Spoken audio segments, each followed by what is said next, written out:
babies coming into the world and a daddy going back and forth between houses. I'm just trying to figure, I'm like watching a tennis match.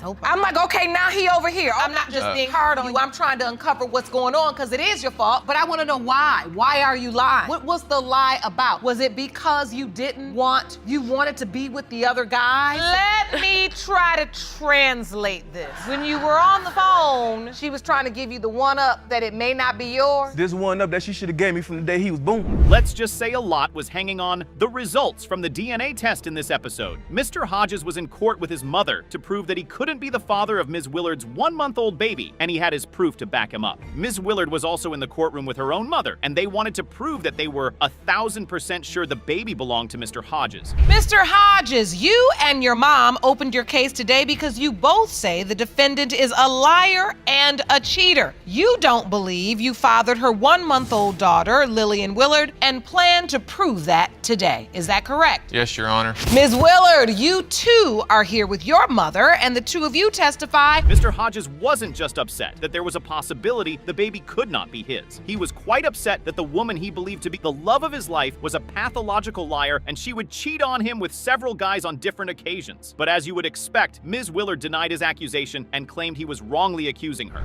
Cheated on me, and I caught her with multiple guys. She had one hidden in the room, and whenever we first got together, she said that she would never hurt me or cheat on me. She would be truthful, and yet she's lied to me left and right. Ms. Willard, you kept lying and you kept cheating? No, I did not. Had a guy over at my house, yes. He was visiting because he was a childhood friend. Now Mr. Hodges was asked what kind of relationship he had with Ms. Willard and how they ended up becoming a couple. His answer was nothing short of shocking. He claimed he met her after she had a one-night stand with one of Mr. Hodges' family relatives. He was trying to comfort her after she had an emotional one-night stand with the guy she claimed was a family relative. I met him through a family member of his. She had one night stand with him, and I was there to comfort her, and we talked for a week or so. And oh, you met her after she had a one-night stand with another guy, and then she cried on your shoulder, and then you and she got together. yes, Your Honor. Ms. Blevins, I understand that you are the one who pushed your son to open this case. Mr. Hodges was initially hesitant to drag Ms. Willard's ass to court to determine if he was the real father of her child. They weren't just throwing accusations, trust me. They had caught her in the act more than once. To make things even worse, Mr. Hodges and Ms. Willard were engaged, but before that, she had already been married, and Mr. Hodges had no idea. They had broke up. So why you have to hide anybody? Because she didn't want him to know. She didn't want to hurt him. She didn't want to start no trouble because Harley's got a temper. Well, we was engaged. It was my understanding they had broke up. So were you engaged or were you broken up?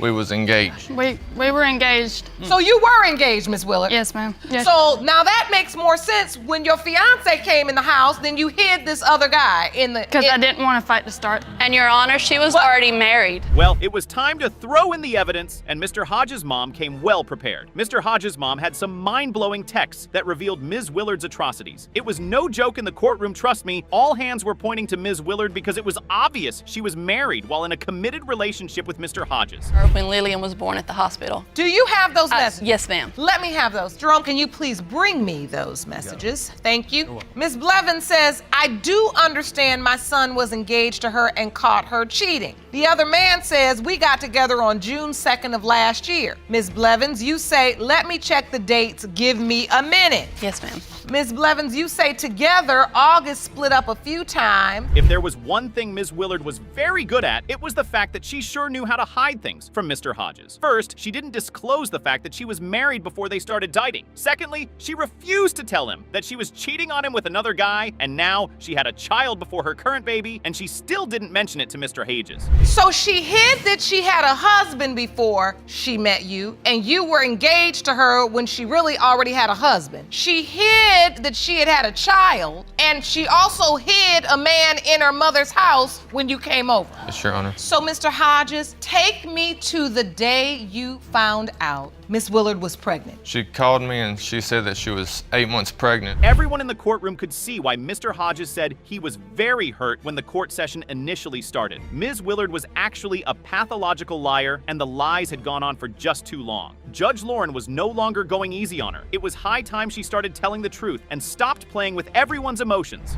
This is too much lying. I know. This is just too much lying. Now, I heard about 5 lies already. What What is going on? Why are you texting him like the baby isn't born when the baby is born? Okay, he's married now, and I just didn't want to break up a marriage when he found out he had a kid by another person. That's it. But you told him. Well, there's no going back now. The situation is just very messed up, but the truth is about to be unleashed. It's the moment we've all been waiting for. All that was left was for the DNA results to be revealed and for this drama to come to an end. The answers lie in front of the judge. Mr. Hodges, you are the father. We have the answer we needed. And it was actually the answer all of you wanted.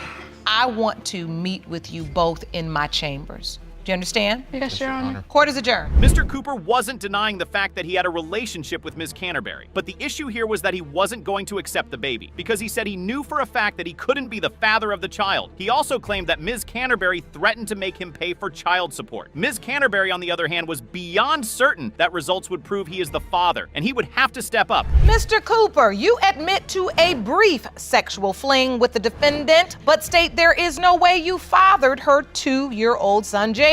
You opened your case because you claim Ms. Canterbury threatened to put you on child support, and you want to prove you're not the father before she can do that. Is that correct? Yes, Your Honor. Mr. Cooper was definitely one of those dramatic men you don't want to mess with. He claimed he had been watching Paternity Court for a while, and he had seen how good men are played by wicked women who just don't care. He then went on to drop a truth bomb, where he said Ms. Canterbury called the night before to ask if he was going to be upset if he found out the baby wasn't his. I watch people come in here all the time, and some people be good men and get criticized, and then they be sitting here, then all they want is just the money from them, and it ain't gonna be me today. And you're convinced that Jaden's not your biological child. She know that baby ain't mine. That's like she just called me last night talking about some, would you be mad if he wasn't yours? Oh, that's a lie, though. That's a lie. I never said any of that. He might be denying the baby now, but that was not the man Ms. Canterbury claimed he was while they were kicking it in bed. As she recalled on more than one occasion when they had sex, she claimed that Mr. Cooper told her that he wanted her to have his kids. He stopped her immediately. She said that and said she was lying. While we were having sex, that he wanted me to have his baby. I'm gonna stop you right there. Your Honor, she's a lie. I never said that. But you did. He did. He said that. I ain't say that. What did you say? I see it. I'm enjoying this moment right now in so many words. That's all I said, Your Honor. Ms. Lake, I didn't say nothing about no baby, have my baby. No, none of that. Yes, you did. Yes, you did. That's a lie. That's a lie. He did. So wait, well, I were think you she got me just... confused with somebody else. Did you say it in the heat of the No. moment, mister? As they kept on arguing about who was lying and who wasn't lying, another truth slipped out of Mr. Cooper's mouth. Now, when Ms. Canterbury found out she was pregnant, she never reached out to Mr. Cooper or even tried to tell him it could be his child. But the moment the child was born, Mr. Cooper got a call from his mom telling him that Ms. Canterbury was in her house claiming that he was the father of her child. Monitor, you saw? That's one of the pictures. I liked it, a couple of them. She didn't say nothing to me. But when did you hear that you could potentially be Jaden's biological When Jaden was father? born, When I found get a out I was call, pregnant. hold on, I'm talking. I get a call. And you keep I'm at the talking. house. And you keep talking. I'm at the house. I get a call. My mama called me. Some girl here with a baby. And I'm still a baby. What you mean, baby? That's how I felt. I'm like, man, you got me messed up. I ain't got no kids. And that is the first time. Mr. Cooper was trying to reason with the judge. He was mad about the fact that Ms. Canterbury never for once mentioned to him that he could be a possible father to her baby. She just walked to his mother's house and dropped off the baby. To him, it made no sense, and that was part of why he had doubts that the baby could be his. You know this baby was my baby, or you claim it to be my baby. If you had a baby and you thought a man was your potential baby father, once you let him know whether he is or he not, you would And say I did. something, and you would let him know it's a potential. You could be. You would say that, right? Of course, but I You're just wouldn't not have gonna a have nobody potential. stuck in the dark, living a lie. You're not gonna do that. She admitted to it. Man, she admitted to being with other dudes. Now Mr. Cooper was trying to prove to the courtroom that the window of conception Ms. Canterbury was claiming to have occurred was somewhat incorrect. There was a time they had a threesome, and he remembered he was very drunk, but one thing he remembered perfectly was the fact that he used protection. Second time we had sex was this week through the 28th. And I remember it was threesome. We was all drunk. You are And I had a definitely condom a on. lie. How are you so sure you wore the condom? Judge, I woke up with it on. Oh! He literally I don't know woke what up he's with it talking on. It was on me. And the second time we had sex It was on me. wasn't until after Jaden was born. Okay. Well, The drama from the window of conception was finally put aside. Ms. Canterbury was very upset that Mr. Cooper had not done anything for both her and her child since she told him she was pregnant. Instead of him stepping up, her boyfriend had been the father figure in her baby's life. She even said he had been with her after her son turned 1 year of age. Not at all. Doing anything for Jaden? Nope, nothing. Who's been Jaden's father My figure? boyfriend, Casey. So your boyfriend has had to step up and be a father figure to Jaden? Yes, we've been together since before Jaden was 1 year old. So he's been here, he's taken care of him financially, he's been here, taught him things. He's been the only father figure in his life. They're very close. Now, Your Honor. It's high time we brought this paternity war zone to a close. It's been one tricky ride here, but all that suspense is about to be over. All eyes are on the judge as she unleashes the truth. Mr. Cooper, you are the father. Like I said, You are the father. Thank you, Your Honor, for those results. I will leave you alone. I will do no, everything you won't want me to because do. you got a 2-year-old, a 3-year-old to take care of. Mr. Jones and Ms. Dowless have to be the funniest couple on the paternity court show. Their love story bounces from cheating to lying to deceiving. You just name it. From one charade to the next, these two find themselves in court, dragging each other for who is the better parent. Buckle up, people. You're about to be dumbfounded by this couple's drama. All right, Ms. Douglas, you are suing the father of your 5 children for a paternity test. You claim at times the defendant, Mr. Jones, doesn't treat your daughter, Cheyenne, as his own, and that he has always been suspicious that he's not her biological father. You admit that you kept a secret from him and you cheated on him with his cousin, but say when that secret finally came out, he immediately denied. Getting down into the bits of this drama, right from the beginning of the case, Ms. Dowless admitted to cheating on Mr. Jones. She apparently slept with his cousin. Now, that's all shades of crazy, if you ask me. Here's the shocking thing. Mr. Jones was no saint either. He was also cheating on her with her own cousin and one of his baby mamas. I would have lost my mind if I were the judge, honestly. I do, because I did make a mistake. I slept with this cousin and the condom had broke. But before that, Tyrone was downstairs sleeping with my cousin. He was still having sex with his baby's mom. He was doing him basically, but yeah, I did. That was a mouthful. Made a mistake and slept with his cousin. Yeah. But he was downstairs sleeping with your cousin? Yes, and more. I don't cheat. I don't believe in cheating. I'm very... Just like in the movies, Mr. Jones and Mrs. Douglas met at a party. Things got pretty freaky and interesting after that, and they ended up getting pretty intimate. After her cozy night with Mr. Jones, she met his cousin, and voila, she went down on him too. How does that even happen? I met Tyrone actually at a party that happened downstairs in my building. I met him and his cousin almost the same night. Me and Tyrone got together the first night we watched movies. The next night we did have sex, but we weren't together. We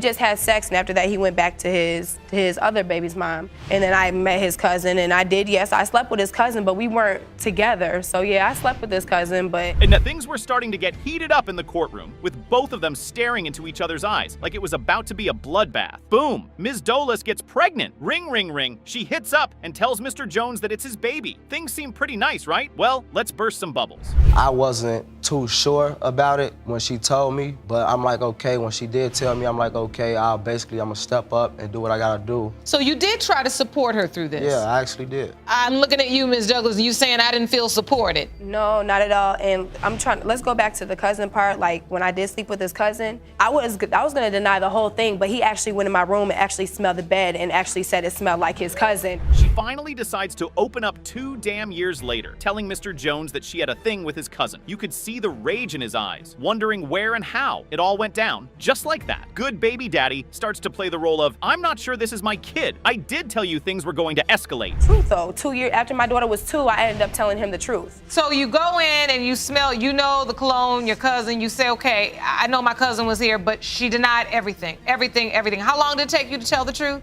After my daughter was 2 years old. Okay, so you are in this, are you in a committed relationship? No. You just going along for the baby's sake? Slowly, all hell starts to break loose. Ms. Dowless spills the beans about Mr. Jones, telling the court how he wasn't there for her daughter and that he was taking care of his other kids with his baby mama. Yep, you had that right, other kids. It's already a whole mess at this point. He went to Chicago with his other's baby mama. We were together then, and I'm pregnant with his son. He went to Chicago. We didn't hear from him for about 4 months. Didn't call check up on his daughter, didn't call check up on the pregnancy or nothing. How I knew he he was in Chicago with his baby mama was she texted my phone like, oh, you're looking for your man? He's with me. You wonder why he's not calling your daughter? Because he's with me. That's how I knew he was in Chicago. Were you with another one of your children's mother when you... Emotions are flying here and there. Apparently, these couple have had other kids before their daughter, and they aren't even married. Are these two a baby factory, or what's going on with them? Well, 5 children potentially together. Was your relationship ever committed? Was it ever an important thing to either one of you? Are we just making babies? Is it a baby factory? What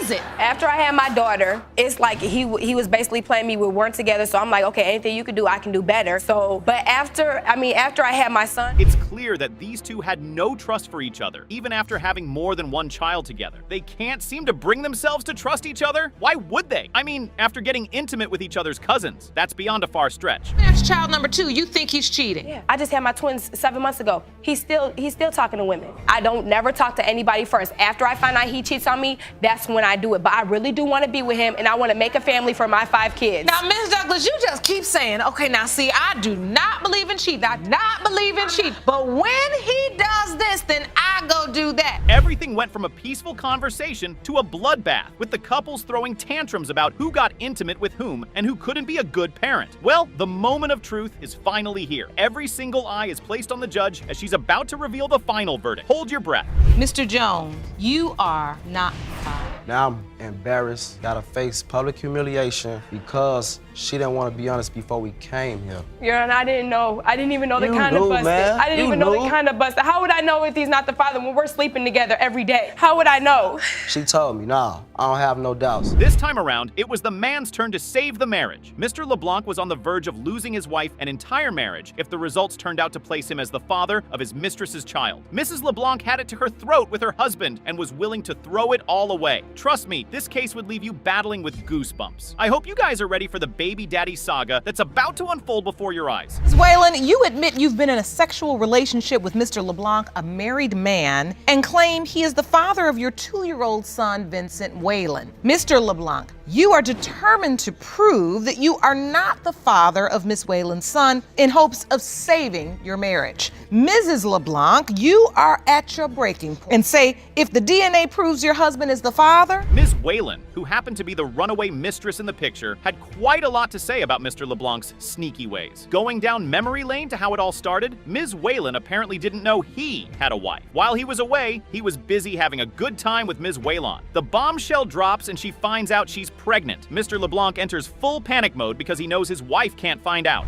Let's try to figure out what is really going on here. A baby. Now listen, Mr. LeBlanc, when she told you she was pregnant, what were you thinking? I was in disbelief. I didn't want to believe it. Were you worried about how you were going to be able to tell your wife? I was, yes, Your Honor. I was worried, and that was the thing. That's why I didn't want her to be pregnant, because I didn't know how to... Unfortunately, you should have thought about that. Apparently, this wasn't Mr. LeBlanc's first rodeo of cheating on his wife. This time around, he had an affair and broke the news to his wife over a text. Yup, you heard that right. Looks like Mr. LeBlanc is definitely scared of his wife. What did the text say? The text message stated, I can't believe I did this to you again. Again. I can't believe I did this to you again. The word I'm hearing is again. Right, again, like over. So wait a minute, there was another time? Yes, ma'am. Prior to Vincent, there was Jaden. Who's the mother of that child? I am. That's my 3-year-old. Ms. Whalen and Mrs. LeBlanc couldn't be in the same room. These women wanted to rip each other apart. Trust me, if that was a boxing ring, it would have had a Mike Tyson kind of boxing match. They kept throwing shades at each other. Even the judge had to call them to order. Well done, Mr. LeBlanc. Well done. That's my husband. That's called love. Feelings you can put in your pocket and throw away. That much love. Feelings you can put in your pocket.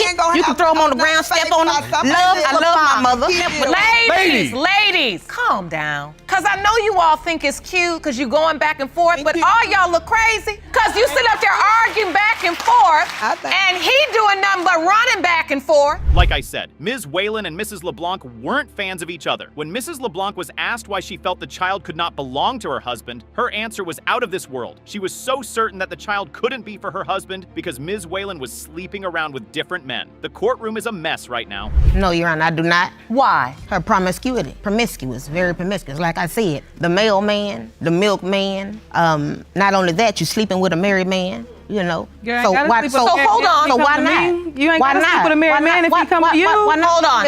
He came to you because you were easy. It's hold on, easy. Miss LeBlanc. He couldn't do what he wanted to do. So you're saying if Vincent is your husband's biological child. Let me tell you something that would make your bubbles burst. Mr. LeBlanc and Mrs. Whelan already had a child before the particular kid in question, meaning they had been fooling around for quite some time. Trust me, I can understand Mrs. LeBlanc's frustration. She just has had enough of her husband's mischievous ways. And you understand that, Mr. LeBlanc. Yes, Sean, I do. Is that why you're not acknowledging and claiming the paternity of Vincent the way you did Jaden, because you're afraid your wife is gonna leave? No, ma'am, it has nothing to do with that. It has nothing to do with my wife leaving. It comes about, okay, look at the name Vincent. Who is Vincent? Where'd she get the name Vincent from?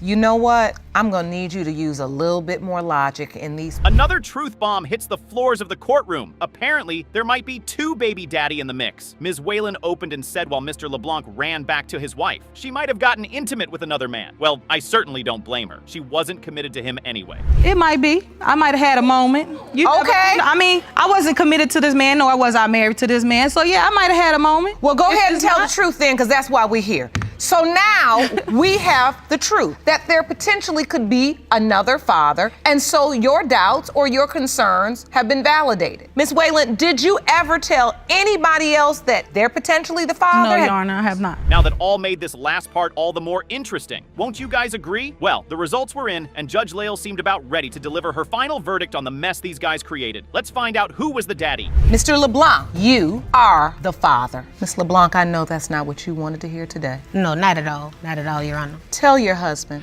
I've tried to just articulate it for you because I know even as you argue back and forth with them, that's just the way that you're trying to hold on to your strength. Ms. Hall was under some kind of delusion in the courtroom. She left the defendant and started to live with another man during the week of her conception, but she is beyond certain that Mr. Beaufort is the father of her child. Mr. Beaufort, on the other hand, claimed Ms. Hall cheated on him and he doesn't see her as trustworthy anymore. Although you left the defendant and began living with another man the very same week your daughter was conceived, Mr. Beaufort is still her biological father. That's correct, Your Honor. Okay, now furthermore, you say that you and Mr. Beaufort have now recently united and you hope to prove paternity so he'll marry you. That's correct, Your Honor. All right, so Mr. Beaufort, you claim that Ms. Hall cheated on you and now you cannot trust her. Yes, Your Honor. The judge started with Mr. Beaufort and was about to take the courtroom down memory lane and explain why he had doubts about being the father of the baby. His suspicions of her cheating started when he had a family get-together at Ms. Hall's parents' house. How we want to change things or make things better. And all of a sudden he's like, let's go in and grab something to eat. So I'm going in to get something to eat or whatever. And I'm like,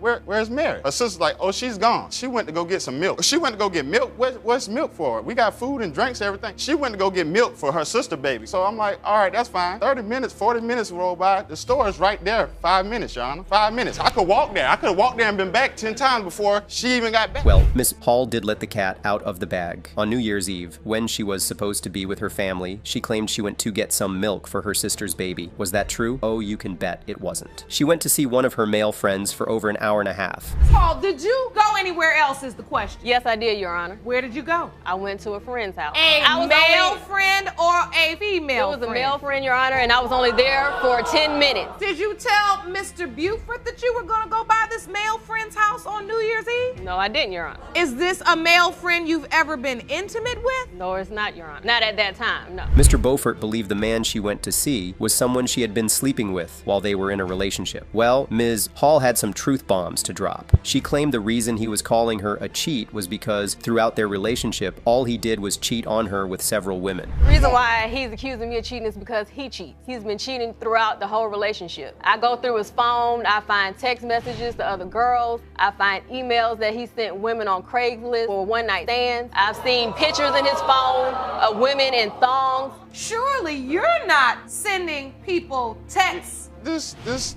the story right here. This girl. Oh, trust me, there was a lot of truth to be told in that courtroom. In trying to defend himself, he claimed that when she went through his phone, they only started talking. Ms. Hall claimed she was happy she went through his phone because that's when she found out he already had a girlfriend while they were already in a relationship. He still had a girlfriend when? When I first met him. So Bottom line is you all were in a relationship and you accuse him of cheating and now he's accusing you of cheating. Right. Mr. Buford, please finish this New Year's Eve story. I want to know how this ended. Well, I'm tired. I done been over there with her family, listen to her dad talk, me and him talk about some things, get my stuff ready to go in the morning. After he found out that she had another man on her menu, he decided to disappear. He claimed he didn't want anything to do with her. But a while after he disappeared, one of his family members called him and said, "Ms. Hall moved another guy into her house just a week after they split up." You got disappeared, so let me disappear. And then what happened? A week later, I got a lot of family in Canada. She must think she invincible or something. They called me like, oh, she got another dude. He's staying at the house now around your son and stuff. So I'm like, at work, like, wow, you would move somebody in the bed and stuff a week later and you just now met the dude and have him around my son? So, Miss Hall, did Yes, you Your move somebody into the house a week after Mr. Buford moved out? He started staying the night probably about a week after. It was getting a little difficult to believe the things that Ms. Hall was telling the judge. She admitted that a guy actually moved into her house and was with her for an entire month. She was firm on the fact that they didn't have any kind of sexual relationship, but was that true?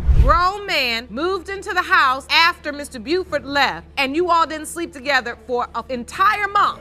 Yes, Your Honor, that's correct. And you didn't just say he came over, he moved in. Yeah, he slept in my bed. Yes, he did. And so Mr. Buford just described how you come to bed. So I presume you were wearing flannel pajamas when the other one moved in?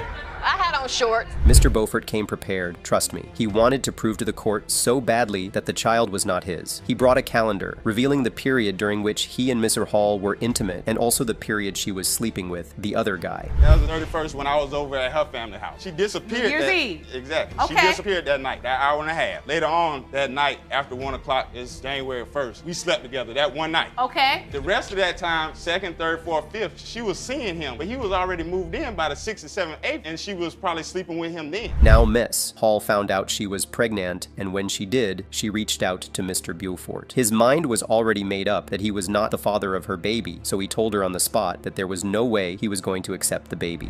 After this incident right here, after everybody telling me what's going on, this guy over my house, she called me at work a month later, talking about, oh, I'm pregnant. I'm like, hey, what you telling me for? This dude at the house already or whatever. She like, where's your baby? I'm like, how you sure or whatever? She's like, well, we had sex right before you left. Oh, well, what was going on with you and the other guy or whatever at the same time? So she's like, well, I know it's your baby. I'm like, well, where's evidence? Their lies and deception had gone on for way too long, and the judge was tired of hearing these two grown-ups lie through their teeth. The results are in, and now we will know who has been lying all this time. In the case of Hall versus Buford, when it comes to 1-year-old Alea Hall, Mr. Buford, you are. And y'all owe my baby an apology. Guys, now it's time to parent.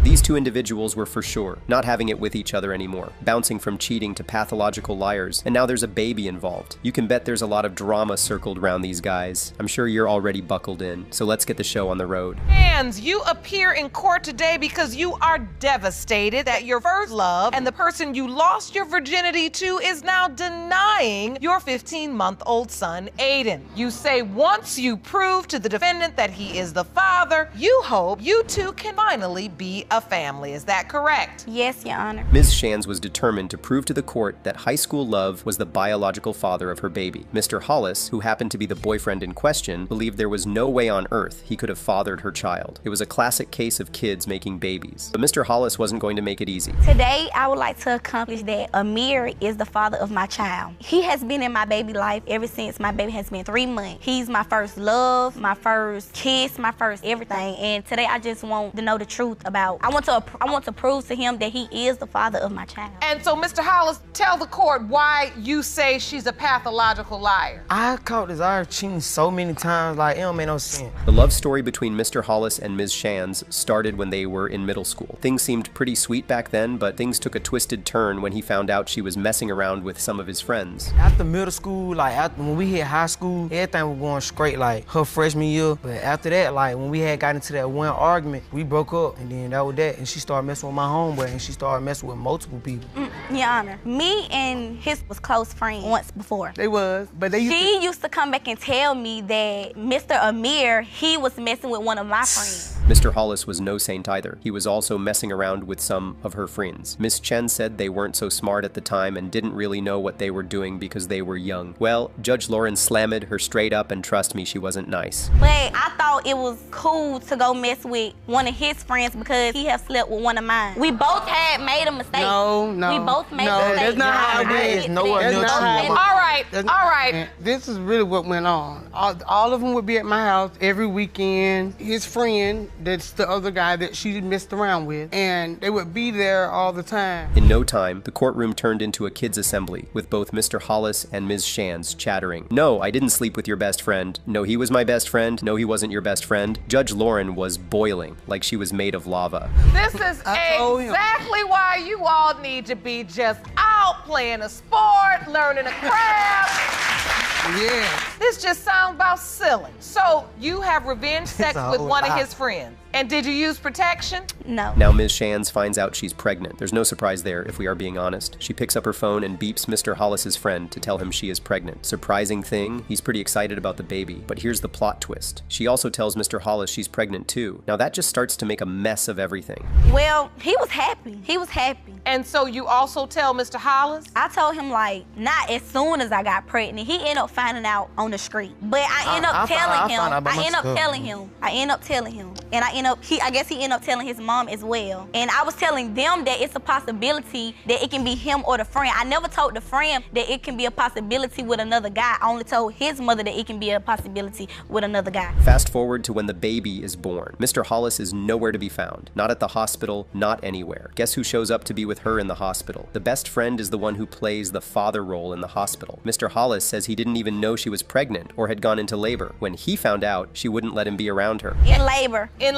And my mom, I sent my mom there because I knew there was a possibility that my son could be the dad as well. He favored my son when he was born. So wait, and so Mr. Hollis, you just didn't want to be there, or you felt like you weren't invited? I wasn't never invited. Like, anything I ever found out about the baby, I found out by myself. Like, I didn't even know she was in labor. I had to find that out. Like, I was walking out of Fort Pierce, somebody came to me and said, Desire had her baby, da-da-da-da. Judge Lauren couldn't hide her irritation from these kids anymore. It was turning into a reality show for kids, and the judge was not going to have any of that in her courtroom. Things just kept going from bad to worse. No, he didn't have his ID at the time. That's why he didn't sign. He wasn't intending on signing. At what point do you just say, you know what, I don't think you're the father, I think Mr. Hollis is my child's father? Do you ever have that conversation? Do you ever just come clean? With the friend? Yes. No, I never even talked to him about it. After all the back and forth of kids giving birth to kids, the moment of truth is finally here. It's time we draw the curtains on these kids' funny behaviors and find out the truth. Take a seat back and focus your eyes on the judge. 15-month-old Aiden Shan. It has been determined by this court, Mr. Hollis, you are not the father.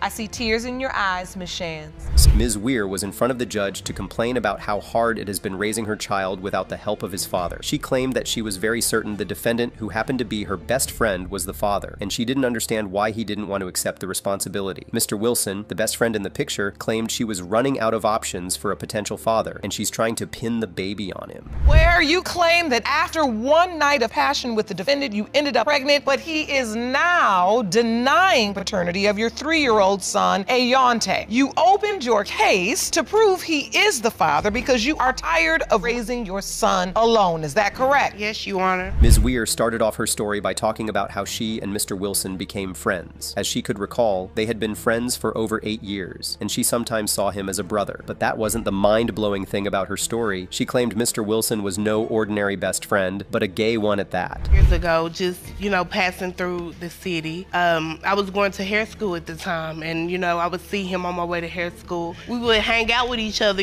potluck, he cooked something, I cooked something, bring it over to his house, or he'd come over to my house, long talks, this is my gay best friend, Oh, your gay best friend? Yes. Okay. Yeah. Mr. Wislon wasn't denying the fact that he and Ms. Weir had an amazing friendship. They were fond of each other, always hanging out and going to parties. You could even say they were the real best friend goals. The big question on everyone's mind now was how they found themselves in such a situation. situation after they claimed to be very good friends. Something had to have gone wrong somewhere. You know, we could hang out with each other. We had a good conversation. We like mutual things. And plus, I met her in passing because she did hair. You know, my gay best friend loved getting his hair done and doing all that type of stuff. So, you know what I'm saying? We just pretty much crossed in passing, whatever, together. And you were dating other people at this time? Yes, ma'am. You were really good friends? Yes, Your Honor. All right. It was storytelling time, and Miss Weir took the floor to talk about how things went from having a normal best friend relationship to a sexual relationship with her gay best friend. As she could recall, they got really drunk, and this was where things escalated and turned into something else. Apparently, Ms. Weir had feelings for Mr. Wilson from the very beginning, but never told him.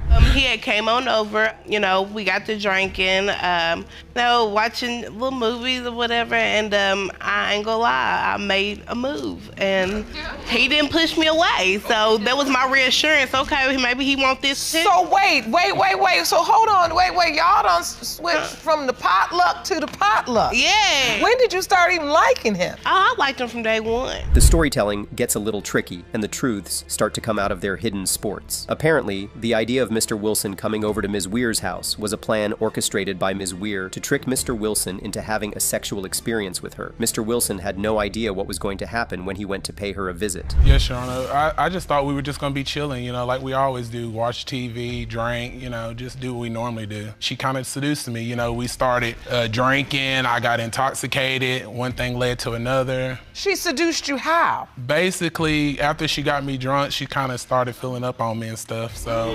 And then, you know, it went from oral, then it just went from there. Oh, okay. Yeah. Then the argument for the use of protection sprung up, and both Mr. Wilson and Ms. Weir were at lockheads trying to figure out if they used protection. Mr. Wilson claimed that he remembered himself putting on a condom before they kicked it in bed, but Ms. Weir smiled at him and said he didn't use protection, and she was very certain because he was very drunk. Your Honor, I used the condom. Mr. Wilson. Mr. Wilson, you did not. I'm not gonna go there. You did not. Your Honor. I used the condom. Your Honor, I know what I put on me. Use no condom. I know what I put on me, Your Honor.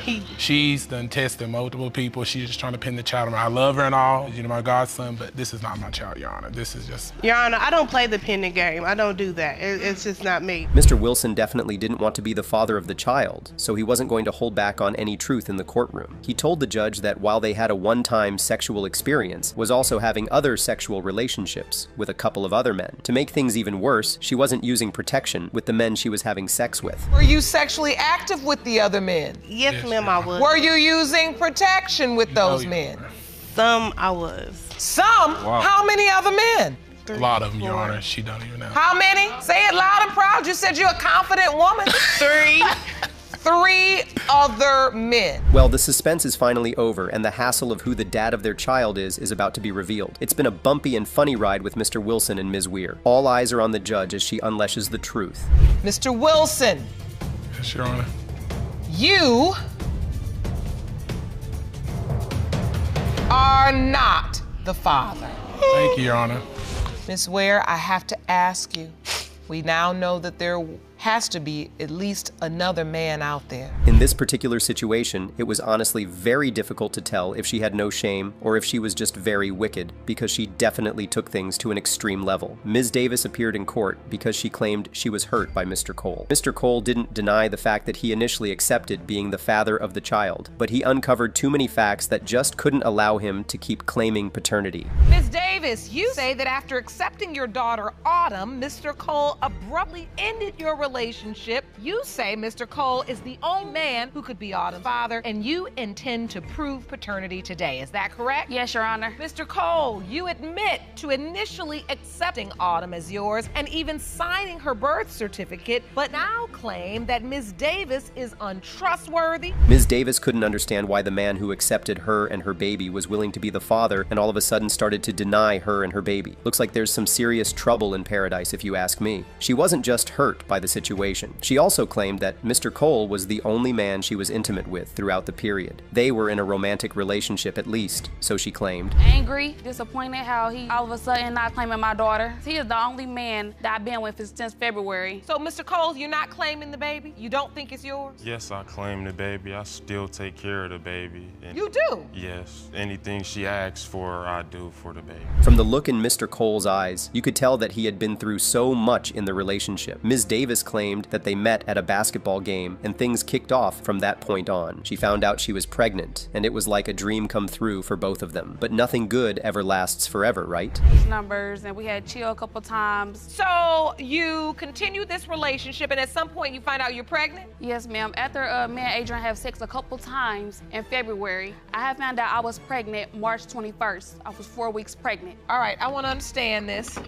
You submitted a calendar to the court. Yes, I also have a calendar. That outlined your sexual relationship with Mr. Cole.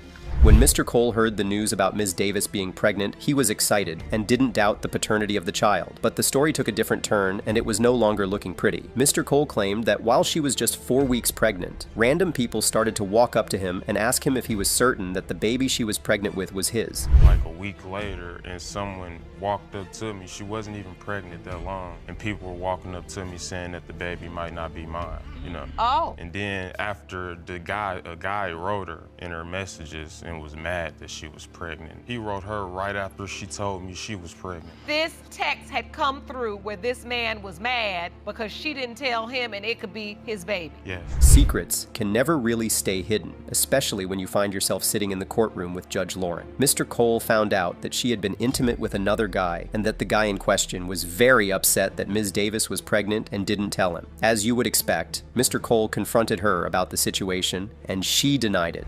Asking her questions about the guy, she didn't give me any credible answers that I could believe. So I was really having doubts, and I wanted to go get a DNA test myself, but I couldn't really get one. You couldn't get the DNA test? They wouldn't let me because I had signed the birth certificate. Okay, so that's what I want to get to. So, Ms. Davis, once you tell Mr. Cole you're pregnant, initially he accepts it. Yes. So you all are going through the process of having a baby. Mr. Cole's doubt had flown up to the roof, especially when he found out that Ms. Davis was no longer trustworthy. His family even tried to convince him that he has no reason to Donut being the father because the child looks just like him, and so he accepts the baby as his. Ms. Davis then uploads a picture of her child, and the guy who texted her before then says, the child looks like one of his kids. Picture on one of her social medias, the same guy who wrote her when she first got pregnant, writes her again and says, your daughter looks like my kids. Really? Yes, Your Honor. I did that because, like he said, people was coming up to him and asking him was Adam his, and I just did a split image of those three and was asking the same people who does Adam look like more, because I'm 100% sure that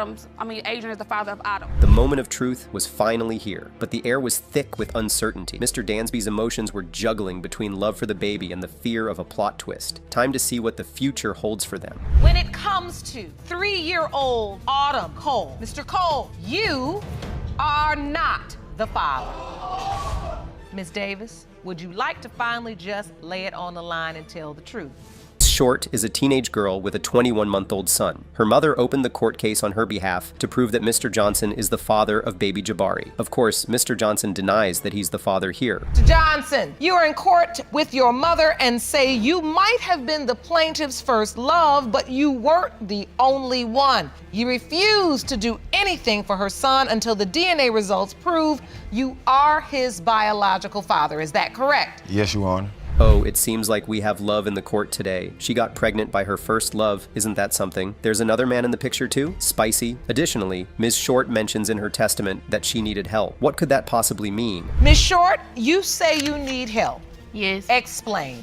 Yes, because he's the father of my son, and my son as a boy need a father figure, and I need extra help like while I'm in school.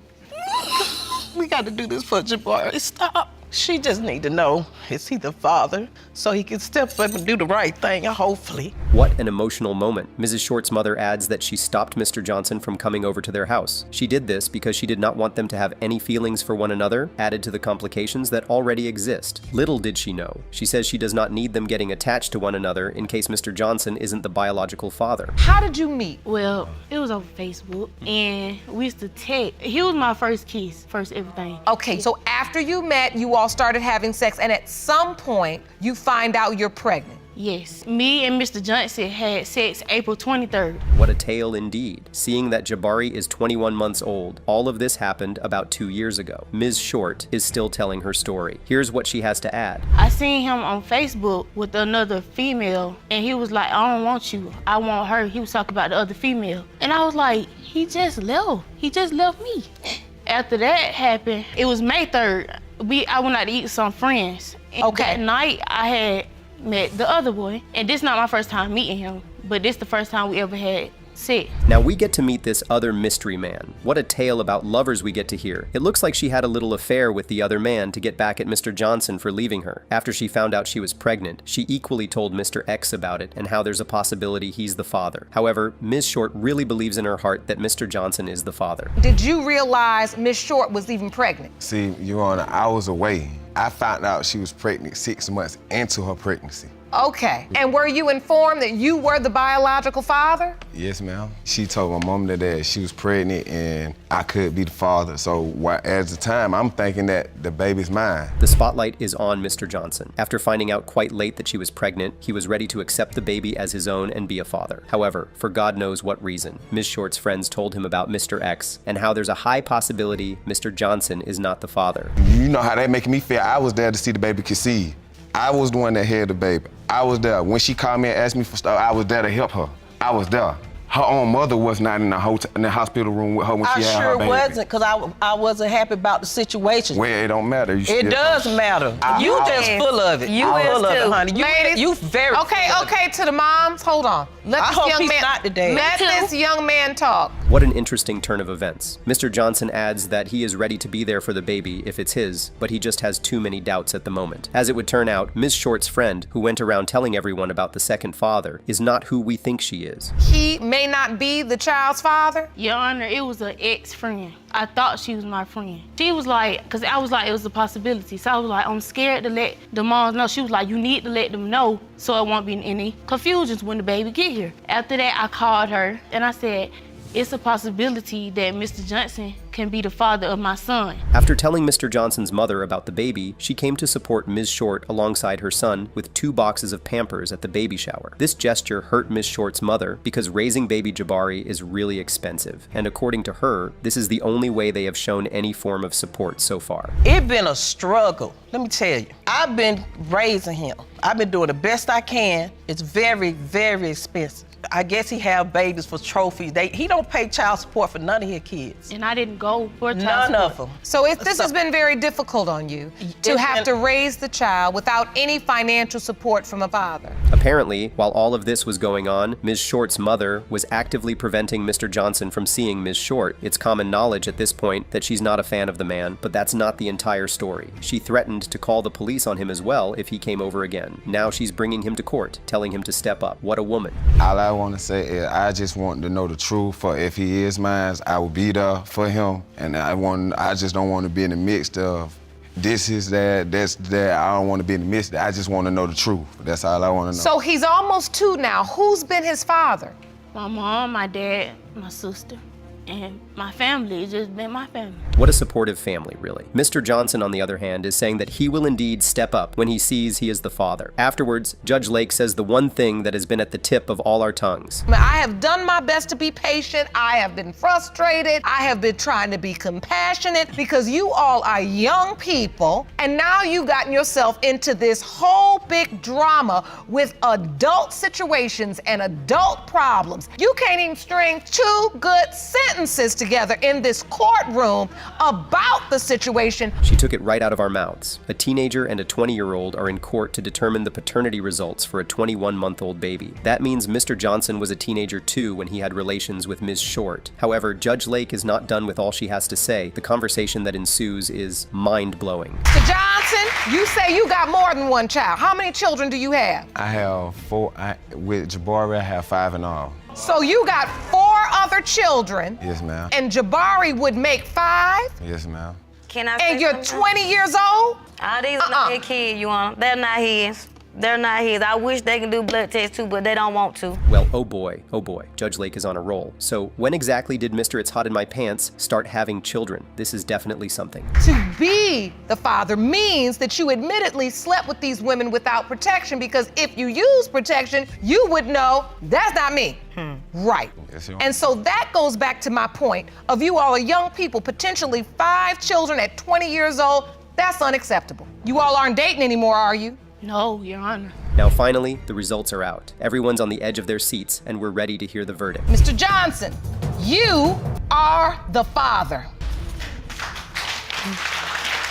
I'm glad you will. This all I want to know to get all the other extra stuff out the way. You have to. It shouldn't have took this. But no, Miss Short, this happens in life. It should not have taken this. Lorraine and her mother, Miss Gant, are in court today to prove that Mr. Booker is the biological father of Lorraine Booker. 34-year-old Lorraine begins saying that her childhood was filled with pain and bullying. The only man she has in her life is her father, and all she's asking for is his love. Mr. Booker is not having any of it, as he believes that he's just a good man who's getting taken advantage of. Mr. Booker, you say you're just a good man who's getting taken advantage of. You claim the plaintiffs know you have a good heart and a heavy wallet, and you cannot give any more money to a child who does not belong to you. Is that That's correct, Your Honor, yes. It gets even more interesting. We get to find out why exactly they're having this conversation after 34 years of Lorraine's life. And it's not pretty. It's about money, Your Honor. He told me that he'll write me out his will if he even found out that I was his daughter or not. Wait, but all of these years, you believe this man was your biological father? Yes, I did. I mean, he helped my mom raise me up until now. Now, all of a sudden, you know, it's like I'm not his kid. Well, oh boy, now that we see that it's about the money from one side of the story, it's time we heard from both sides. Mr. Booker had a lot to say on the matter. So, Mr. Booker, is it about the will? Part of it is, yes. It is? Yes. And do you also agree that she's 34 years old and you know that it was her understanding that you're her biological father? Your Honor, I raised Lorraine and my other daughter, Rashida, mainly by myself the last part of their lives. Miss Gant was nowhere in the picture. Now, as far as the will is concerned, yes, if Lorraine is not my biological daughter. Now, we see it's all about money intentionally from both parties. Even if he raised Lorraine as his child, he's never thought of her as his own, he said. What a thing to say after 34 years. Here's a little rewind into the past. Now the light is on Ms. Gant and Mr. Booker, and here's the tea. In a relationship with Ms. Gant? Yes, Your Honor. We had a relationship. We lived together. I came home from work one day during a lunch break. I saw a guy come out of my apartment building. That's not true. Running, fastening his pants up. I get upstairs. I say to Miss Gant, I said, who was that came out of our apartment? She says, oh, that was from the lady from next door, and that wasn't from the lady next door. The following month, Miss Gant became pregnant. Ms. Gant denies every single accusation of being with another man. She says that she did tell him about how Lorraine indeed isn't his. She adds that she says it only to punish him since he knows he would be bothered about a baby he's used to not being his. Did you say that, Ms. Gant? Yes, ma'am. You know how to push buttons. He had pushed some buttons on me, and I turned around and pushed buttons on him because I knew if I said something about his daughter, that would make him mad. He is get child support on me. He sold my house for back child support and made me homeless. What a guy. After they broke up, Mr. Booker took physical custody of Lorraine. Because of this, Mrs. Gant had to pay child support to him. That's how he got custody of her money too. Meanwhile, with all of this happening, young Lorraine thought she was simply living with her father. But oh, you did not see the next bit coming? When I was in high school, I was pregnant. I got pregnant at 16. And I didn't know how to tell him that. He told me and my sister Rashida that if we was to ever get pregnant, that we was grown and we would have to move out. So when I told him that I was pregnant, he was like, well, I don't really think you're my daughter anyway. Lorraine adds that he kept telling her that his other daughter is his favorite child. As a defense, he'll add that every parent has a favorite. What I understand is she felt left out all of these years. She felt like she was not your favorite. You are now validating that feeling that she was not your favorite. Do you believe this choice that Rashida or this your other daughter was your favorite was rooted not just in the fact that she was your firstborn, but that you believe that she was your true biological child and you believe Ms. Booker was not? Well, the DNA test results are out. Let's get to the bottom of this mystery once and for all. Mr. Booker, you are the father. Yeah! Woo! Yes! I just told you! I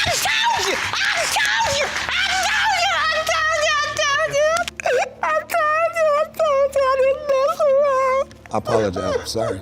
I love you.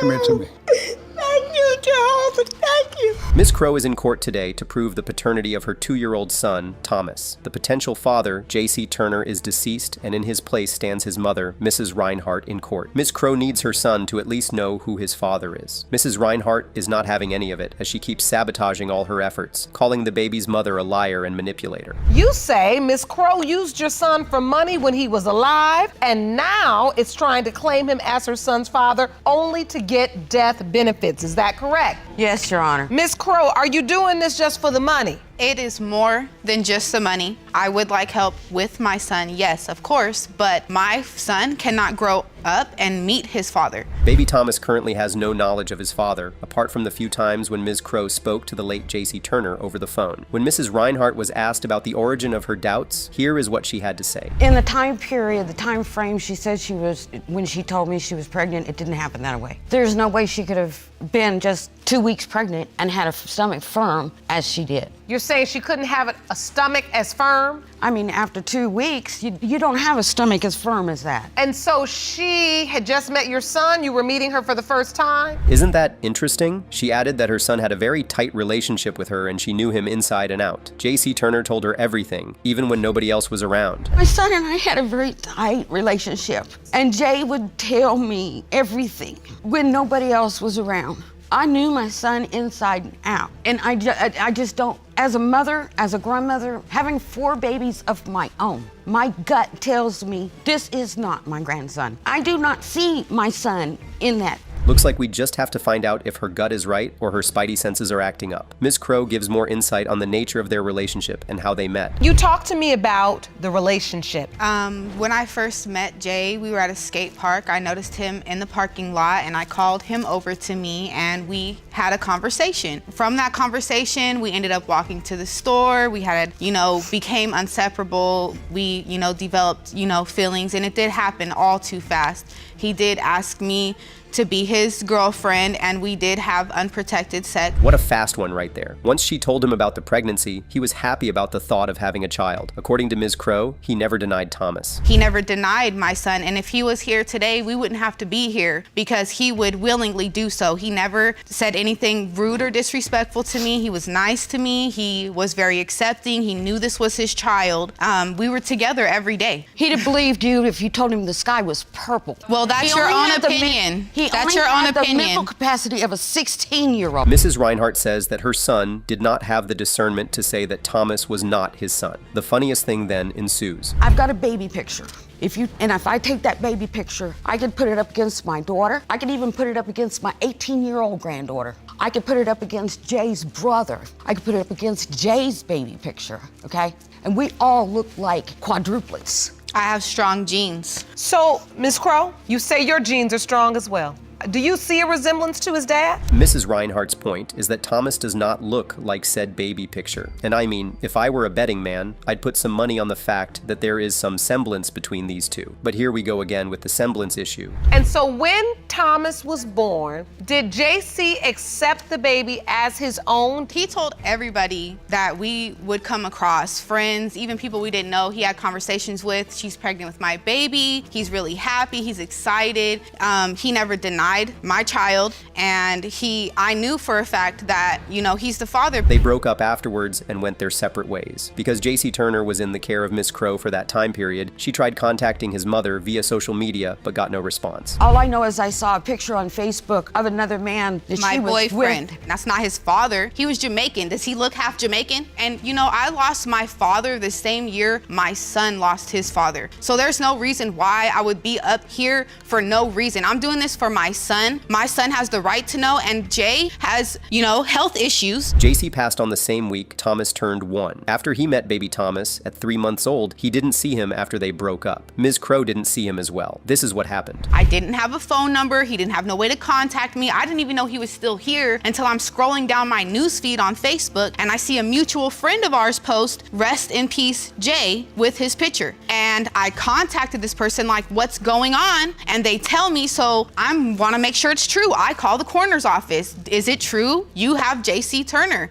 there. Yes, it is true. Mrs. Reinhardt has another story to tell, which doesn't exactly align with Mrs. Crow's. This is the interesting thing she told the court. Do you know where any of his family's at? Because he don't have family out here like that. I was the one told her he passed away. And she called talked to the coroner's office. They said they haven't even talked to her. Behind my back to get a sample of his DNA, Your Honor. Oh no, ma'am. She didn't even have the decency to bring it to me. I called her and asked her. She denied it. That's why we're here today. What a dramatic exchange. Now, who do we believe? Mrs. Reinhardt with her gut feeling or Ms. Crow with baby Thomas? Back to the T. It's quite interesting that Ms. Crow wants Thomas to meet his father after letting him be MIA for 9 months, after Thomas turned 3 months old till he was 1 year old. I lost my father on the 3rd month of that year and the father of my son the 7th month of that year. I was going through stuff my own self. I have a 7-year-old daughter, I have a 4-year-old daughter. Got to make sure my daughter goes to school, got to make sure there's food on the table. I have to make sure of all of these things,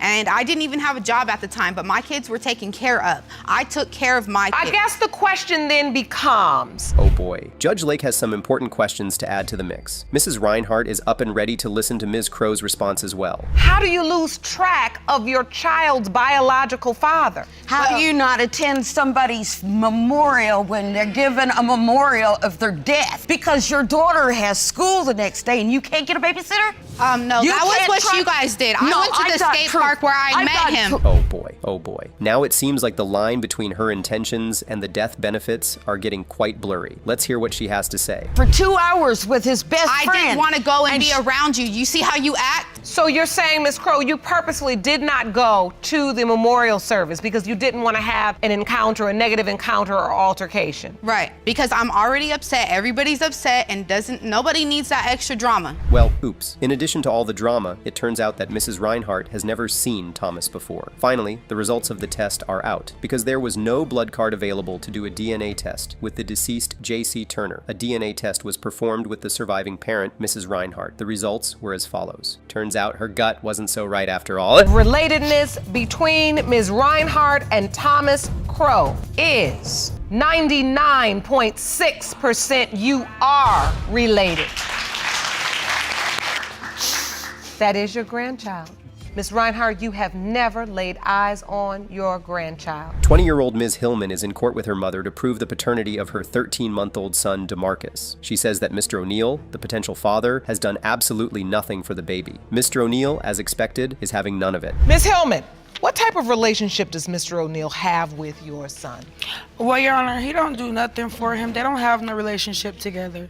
Like when I hold him, Your Honor, and my baby go to reach for him, he ignore him. Does he provide for the baby financially? No, he don't do nothing. My mom and the baby's godmother is the one that actually helps me with everything.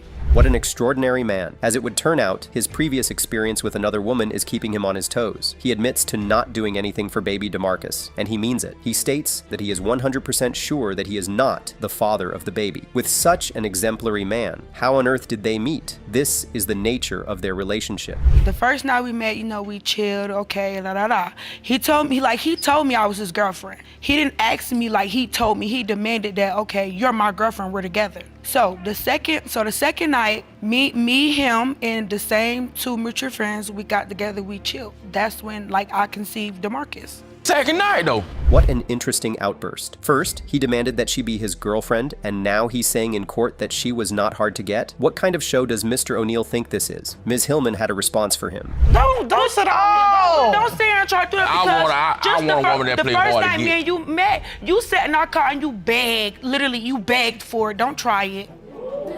Mr. O'Neill says that he does not believe he's the only person she's sleeping with, since she agreed to have relations with him just 2 nights after they met. He also even thinks she was already pregnant before she met him. Isn't that something? You all met, and very quickly you said you wanted to be in a relationship with Ms. Hillman. Is that correct, Mr. O'Neill? Yes, Your Honor. And so you did tell her, okay, we're in a relationship now, and you all were having sex.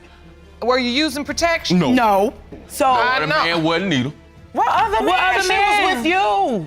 She was with That ain't you what it because is. y'all was at my house. Who knows? Perhaps Mr. O'Neill goes out each night to save the world and spots Ms. Hillman with all her other men. Who knows, really? Mr. O'Neill has another wild response for the court. Love at first sight, that's what he told And then on top of that, the first time me and him with those mutual friends ever chilled, it was at my mom's house. And I wish I would have kept walking. What? But you did. You wasn't even walking. You wasn't walking. You was You on was the riding. passenger seat. And I wish I would have kept riding along. You a with them. scrub because you was on the passenger seat. Of course, he wishes he kept riding along. Babies are called the consequences of your actions for a reason, Mr. O'Neill. Maybe next time he wouldn't be so quick to declare random women as his girlfriend. Mr. O'Neill mentioned that some random man at the park walked up to him to ask if he was Ms. Hillman's baby daddy. He said yes. You told the man yes. At the time, until he got a little older. And then when he got older, what happened? He started not looking like me. You look at that and look at yourself in the mirror. He look like you. He like all your family. All y'all got big eyes, big lips, big nose. Look at the cheeks. He got bags under his eyes just like you and your mama. He says he does not want to become too attached to baby DeMarcus in case it's not his baby. Mr. O'Neill has been through this before, and he is not ready to face that pain again. Now, the results are finally out, and everyone gets to hear the verdict. Mr. O'Neill, you are the father. You did all that. Can I see him? Miss Hillman, would it Can I be see my okay little boy? if Mr. O'Neill saw his son? That's fine. I'm happy. You look happy. I'm so happy I want to cry. All right, folks, let's set the scene. We've got Mr. Lawrence, our main man, who just found out that his best friend of 10 years dropped a bombshell on him. She believes he might be the father of her 3-year-old son, Antonio Chandler. It's a not-so-classic case of best friends turned potential baby mama and baby daddy. I waited 3 years to tell me, and he calling the other guy daddy. As you look at this calendar, do you see how you fit in this picture? He called me a liar, a whore. What kind of best friend relationship is this? Now, well, it's time for the results. Mr. Lawrence, you are... So, Ms. Lawrence gets a call out of the blue from his bestie, Miss Payne, who tells him that the court is about to hit him up for a paternity test. Mr. Lawrence dove right into denial mode. As far as he knew, Antonio already had a father. And you know what? He had a point. This little munchkin is named after another man. So why would Miss Payne wait so long to spill the beans? The court is gonna call you for a paternity test. I say, for what? She said, for Antonio. I said, Antonio already got a father already. So I said, why would you wait so long to tell me we had sex a long time ago or whatever? I'm like, no, that's not the case. So I hung up the phone, I got time for it. Right. I said, I'm not finna talk, I'm not finna do nothing. Did you have sex with her? Yeah, I had sex with her. Exactly. You are the father. Let's hear it from the lady herself. Miss Payne, why did she keep this secret from her bestie for so long? Apparently she was scared. Scared of how he might react. She loves him, but she didn't want him acting up like he's doing right now. You held this secret all this time from your very best friend? What? Yes, Your Honor. I was scared. It was all kind of emotions going through my mind. I didn't want to. This is my best friend, and I love him. I didn't want to throw. How you love me? You keep a big secret. Okay, Come so on, what? But I've You don't told you, love and me. instead of What you type being, of love is and that? You instead keep of a you secret being like the that?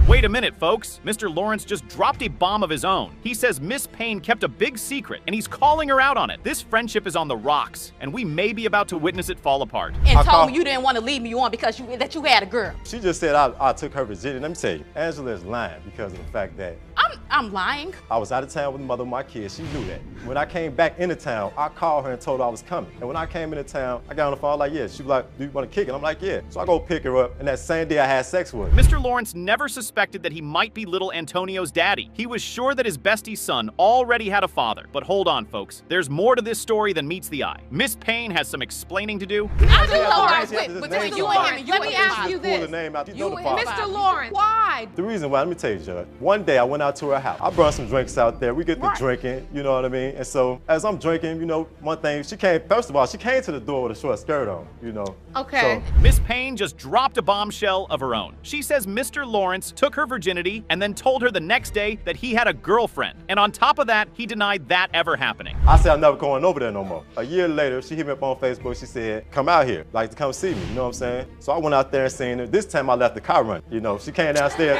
She came downstairs. I don't know why you she study came lying. downstairs with the baby in her hand, and she could have told me right then and there, you know what I'm saying, as we sit in the car, that this is my son. You know, I'm holding the baby, she over there cheesing and carrying on, you know what I'm saying? So she could have just said, like, you're the father. I think you're the father of this child. And I asked And her, you holding the baby. I'm holding the baby. And you're looking at him and you don't see your face? No, because it was kind of quick, you know what I'm saying? Like, Mr. Lawrence and Miss Payne were now going back and forth, accusing each other of lying and keeping secrets. It's a he said, she said situation, and it's hard to know who to believe anymore. After all the mind-boggling truth bombs that were just dropped, the case quickly turned into a full-on screaming match. last week she called me with this, saying that I could possibly be, could have told me this. My son, 3 years old. It's not about him.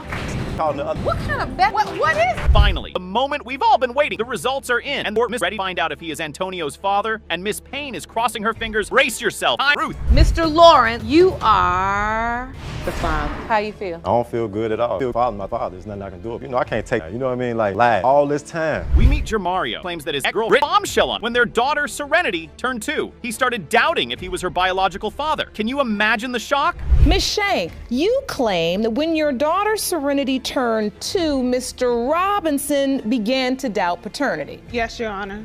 Now, since then, you claim he's pulled away from your child and it's now breaking your heart to watch her suffer. Yes, Your Honor. Jermario takes the stand and spills the tea. He tells the judge that he was there for Brittany throughout her pregnancy, attending every doctor's appointment like a champ. He even helped raise their other child together. But then, everything changed. However, when Miss Shank suddenly stated you may not be her biological father and started to pursue DNA testing of another man, you pulled away. Yes, Your Honor. So you're hoping DNA results prove you are Serenity's father so you can once again feel close to your little girl. Yes, ma'am. Brittany takes the stand, and boy, does she drop a bombshell. She admits to sleeping with one of Jermario's friends during the window of conception. And with that plot twist, every jaw in the courtroom just dropped. So, Miss Shank, that happened. Yes, Your Honor. Please talk to me. Fill me in. When you found out you were pregnant, did you think he was the father, or did you know right off the bat there could possibly be another father? I didn't know. When I first found out I was pregnant, he was there. Like he said, we were in an on and off relationship. Jermario's world comes crashing down as he realizes that the beautiful bond he had with Serenity might be shattered. He pulls away, leaving Brittany heartbroken and Serenity caught in the middle. It's a heartbreaking situation. So, when you found out you were pregnant, did you immediately say it could be Mr. Robinson or the other guy, or did you say to yourself you felt like it was just Mr. Robinson because you'd only been with the other guy once? Yes, Your Honor. Was it just one time with the other guy? Yes, Your Honor. Next, we hear from Brittany's mother, Donna, who shares her own experience of dealing with a similar situation. She understands Jermario's pain and hopes for a resolution that will bring peace to everyone involved. The tension just keeps on building. Okay, so you guys were on and off again, but you have another child together, and that child you say looks like him. Yes, Your Honor. Now you say Mr. Robinson now treats baby Serenity differently than your other child. It's the moment we've all been waiting for. The DNA results are in, and the courtroom is holding its breath. Will Jermario be Serenity's biological father, or will their worst fears be confirmed? Let's find out. Jermario Robinson is her father. How do you feel, Mr. Robinson? I feel great. Good. I feel great.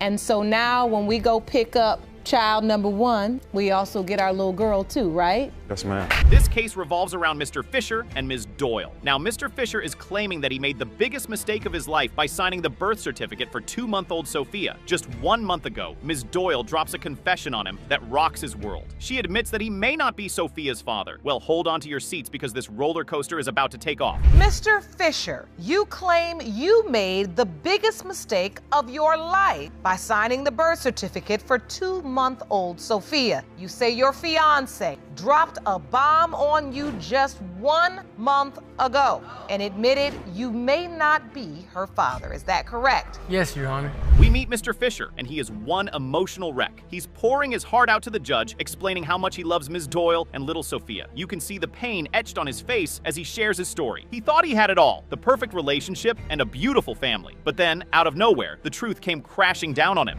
Ms. Doyle, you admit to making the biggest mistake of your life by cheating on Mr. Fisher, but stand in court hoping and praying he is Sophia's father. Is that correct? Yes, Your Honor. Mr. Fisher, you say today's results mean everything to you. Now, let's hear from Ms. Doyle. She admits to cheating on Mr. Fisher and acknowledges that it was a huge mistake. But here's the kicker. She's standing in court, hoping and praying that Mr. Fisher is Sophia's father. This baby's life, you had no doubt. So that brand new feeling of being a dad was just ripped from you.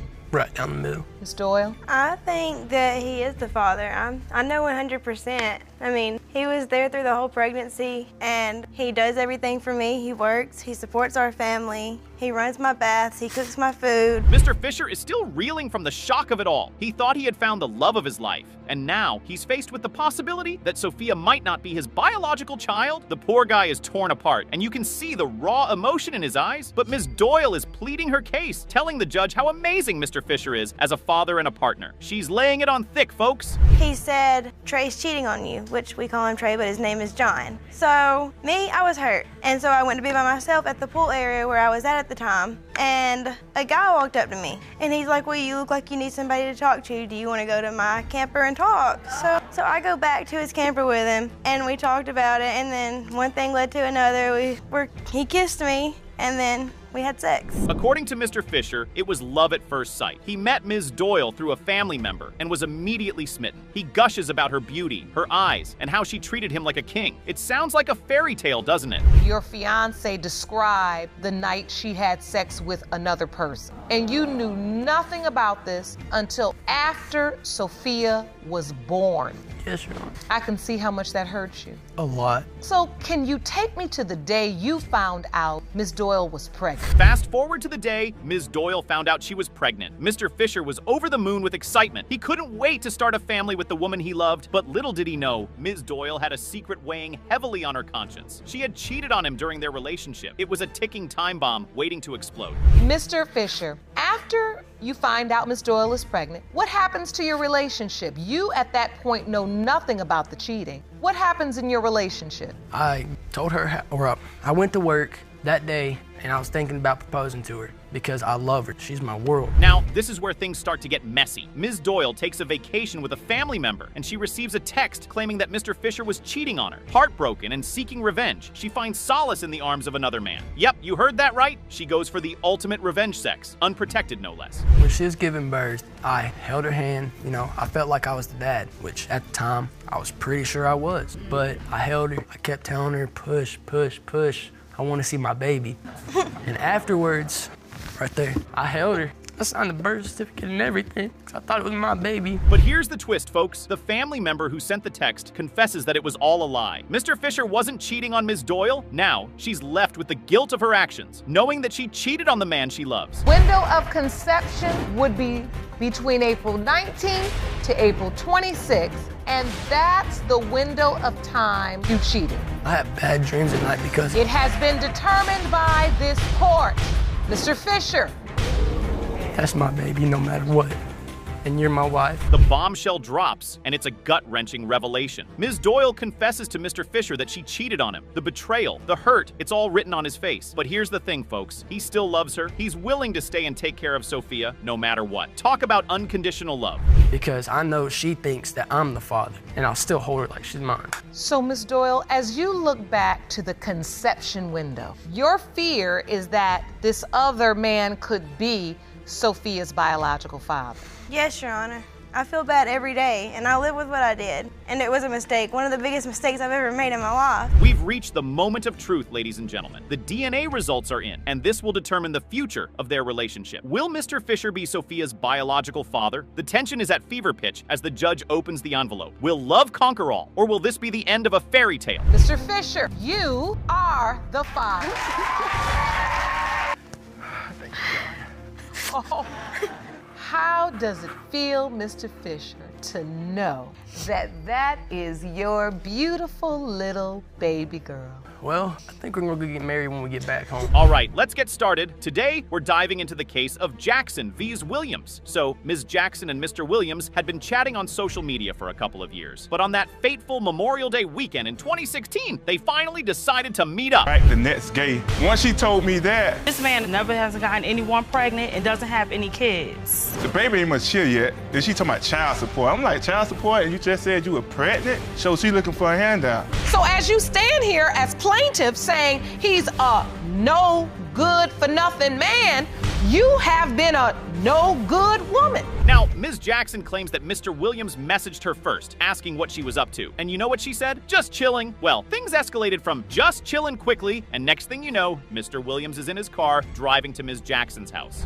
You say the DNA test will prove Mr. Williams is your daughter's father. Is that correct? Yes, Your Honor. Mr. Williams, you claim you made a huge mistake by having a one-night stand with the plaintiff. You say Ms. Jackson is a promiscuous nuisance who is trying to ruin your life. But hold on a second. Mr. Williams says it was actually Ms. Jackson who messaged him first. These two can't even agree on who initiated this whole thing. Anyway, they meet up, have a little chat, and before you know it, they're getting down and dirty in the backseat of Mr. Williams' car. Talk about a fast track to parenthood. He said he was in the area. I told him to come through. So I got in the car with him. We went to talking, and one thing led to another. We had sex. Just like that? Just like that. Did you use protection? No, Your Honor. So, you have sex. Is this a relationship that continued after that? Did you all say, well, this was nice, let's... Now, fast forward a few weeks, and Ms. Jackson realizes her period is late. And just like that, panic mode was activated. She reaches out to Mr. Williams on Facebook to let him know, but he brushes her off and never calls her back. When I found out that I was actually pregnant, he blocked me on Facebook. Oh, so as you're trying to reach him to say, hey, we had unprotected sex, I found out I'm pregnant, you could be a potential father, he's blocking you on Facebook. Yes, and you don't have his phone number. No, you And ladies and gentlemen, this is where things take a turn for the worse. Ms. Jackson creates a fake page to reach out to Mr. Williams again and let him know she's pregnant. But what does he do? He blocks her. We have to go by the facts. And the fact is, if it has not been proven that the other man is unable to father children, then you can't say for certain that it is Mr. Williams' baby, provided any medical information about this other man. I talked to the other man about being pregnant. As a matter of fact, his family interacts with my daughter.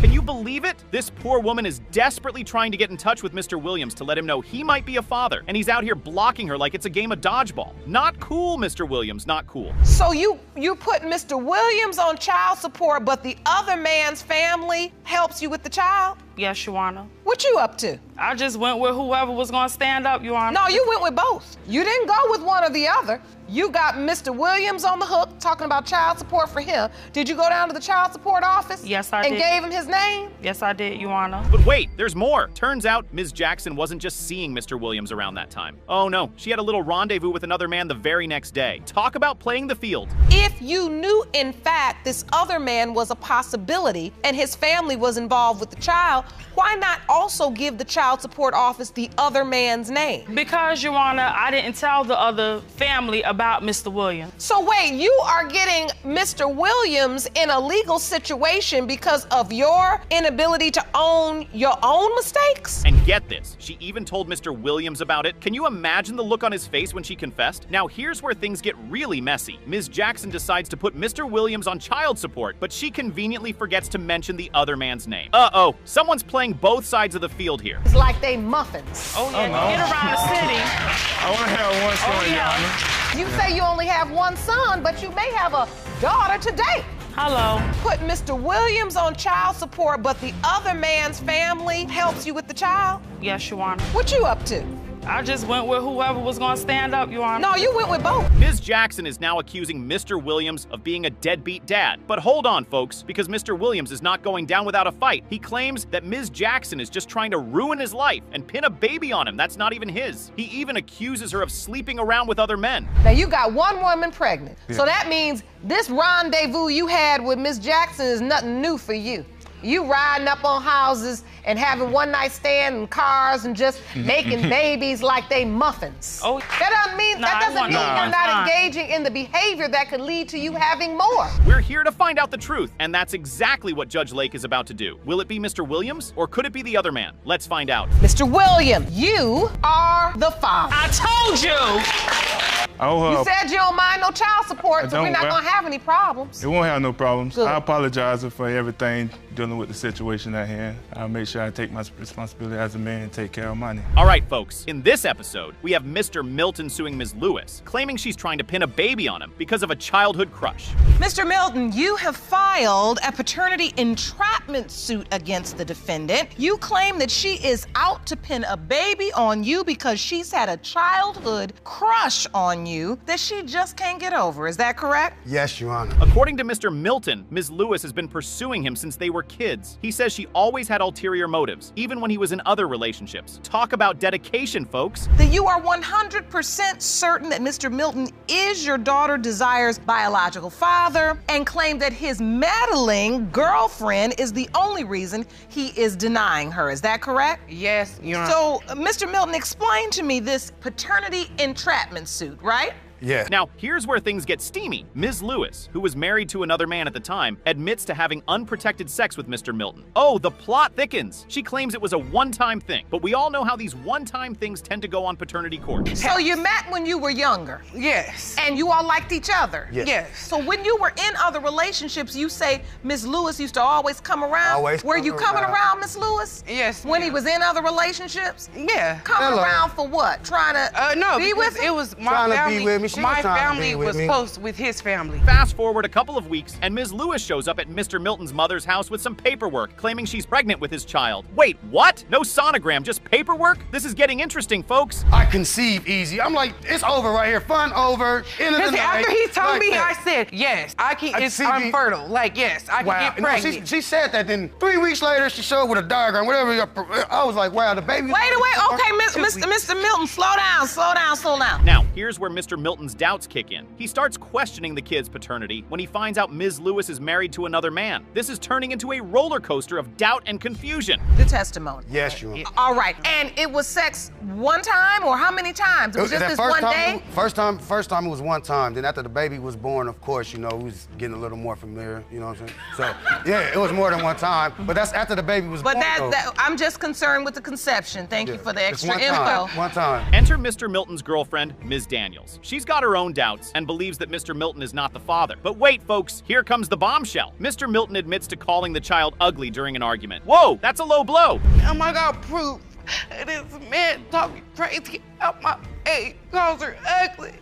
Oh, God. Like, I called her one time. Look, listen. She looks like you, so he calling himself ugly. One time, look, She you ain't gonna looks say I like insult you. my character. Me and her, we having an argument. You know what I'm saying? I get mad just to make her mad. Then she go back. All right, folks, it's time for the moment of truth. Will Mr. Milton be proven to be the father, or will Ms. Lewis's doubts be confirmed? Will Mr. Milton finally get the answers he's been seeking, or will Ms. Lewis's childhood crush be validated? We're about to find out, folks. Mr. Milton, you are the father. Thank you. Just take a minute and take a breath. I told you. How does that feel to finally know for I sure? feel great. No more doubts. No more African men's in the picture. None of that.